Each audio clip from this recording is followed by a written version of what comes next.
I retired from the United States Air Force after 26 years of service. I separated in January of 2013, and my last duty station was Creech Air Force Base, Nevada.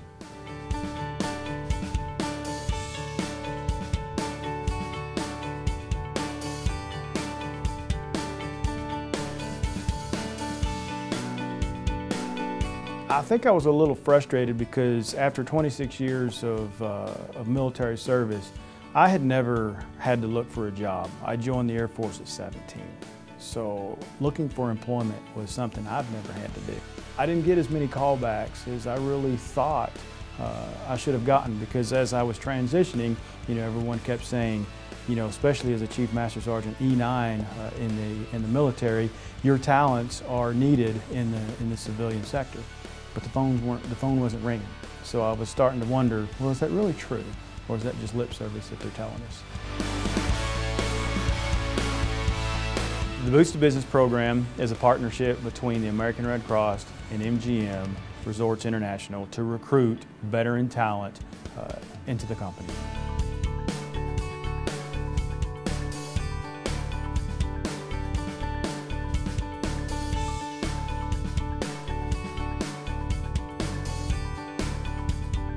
I couldn't be happier with the opportunities that have been given me with the company. I'm not just at one property, I'm at the corporate level, so I get to interact with the 15 different brands that we have here in Las Vegas. The benefits that I have gained from the Boots to Business program is the opportunity to stay here in Vegas, to let my son graduate high school, to let my wife have a stable job, because if I would have decided to remain in the military and uproot my family and leave again, she would have to start all over. Justin would have to start a new high school. So MGM, the Boots to Business program, has afforded me stability, and an opportunity to utilize my talents.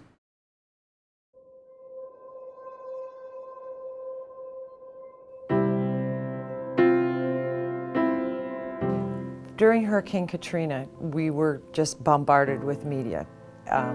It was in all the newspapers, it was in, every time you turned on a television, you could not get away from it. Not that you wanted to, but at a certain point, I just couldn't watch it anymore. It was heartbreaking.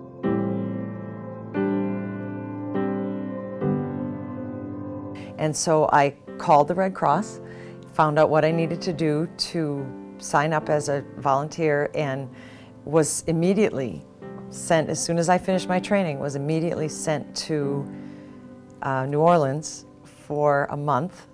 I really didn't know what I was getting into. Just, you can't think about it. You can't think too much about it. And I really didn't think too much about it. I just knew this is what I have to do. I have to be there. I don't know why, but I felt that I had to be there.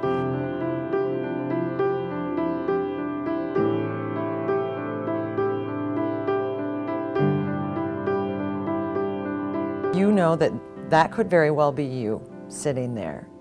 You could be the person in need of help. And how wonderful it is to be able to step in and say, hey, you know what? We can help you with that. We can take away the immediate sting, and we can help you with that.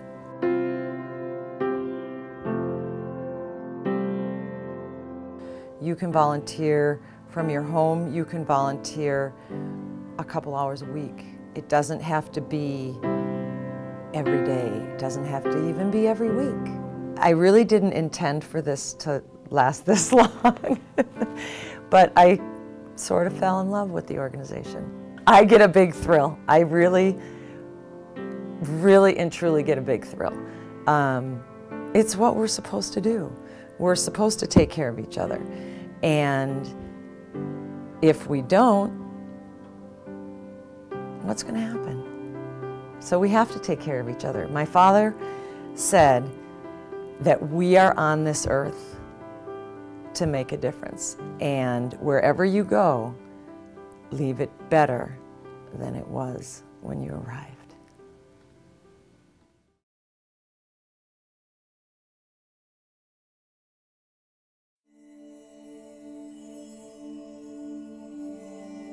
It was Halloween night, and he had 2 tiny little bumps on his back, and he got a really big fever. So we took him to the hospital, and they did some blood work.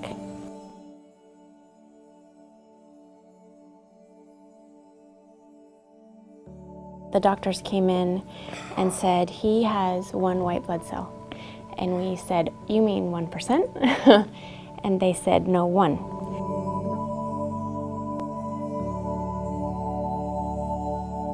My first reaction is I didn't know I was a carrier, and so I felt guilty. And I felt guilty. But I know that it's different than when my dad had it. Because he's able to get these treatments that my dad didn't get. Sorry.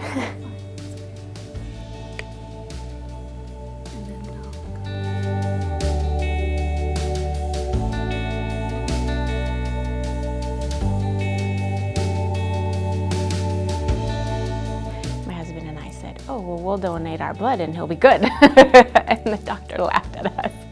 And he said, no, it doesn't work like that.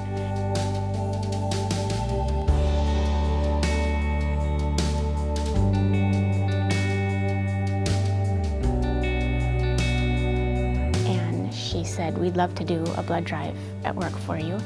And it was the conversation that I had with her that opened it up. And all of a sudden, so we moved forward to have the blood drive at work. And all of a sudden people were looking at his picture and coming to us, and I don't think I was prepared, but it helped me deal with it. It helped me finally start talking about it, which helped us as a couple and as parents.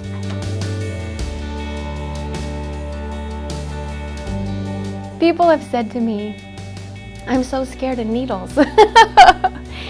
And how do you not say, I'm so scared of losing my child? What if it was your child? What if it was your sister or your brother? Or, I mean, how do you can find the time. It's important.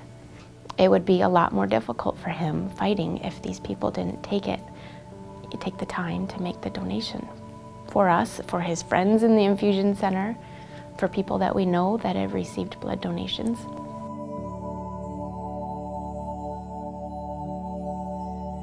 He is amazing. He's so smart. And when he was first diagnosed, they said, well, his growing is going to be delayed and his speech will be delayed and he'll be just a little bit behind everybody else his normal age, which is so far from the truth. He sings and dances, he knows his ABCs, he was speaking Spanish the other day and his numbers, and he's very tall, he's bulky, none of that. He is doing just fine.